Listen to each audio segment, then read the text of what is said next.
আসসালামু আলাইকুম রহমতুল্লাহ। আপনারা দেখতে পাচ্ছেন এই সেই পাখি যা আজ আমি রাস্তা দিয়ে হেঁটে যাওয়ার সময় একটি তাল গাছের নিচে পেয়েছি। পাখিটা অনেক সুন্দর, আমার কাছে দেখে অনেক ভালো লাগছে।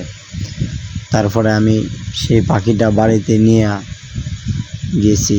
ছোটো বাচ্চারা, আমার ভাই ভাতিজা যারা আছে ছোটো, সবাই অনেক খুশি হয়েছে এই পাখিটা দেখে। কিন্তু পাখিটার নাম কি আমি জানি না, কারণ এই পাখিটা আমি দেখি নাই। পাখিটা নাকি শালিকের বাসায় থাকে শুনছি।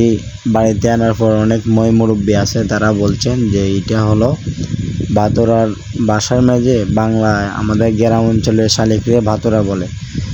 এটার মধ্যে কাকে নাকি ডিম খেয়ে কাকের ডিম পেড়ে যায়, তারপরে নাকি শালিকের বাসায় এই পাখিটা হয়। তার নাম গ্রাম অঞ্চলে কুলি পাখি বলে ডাকে।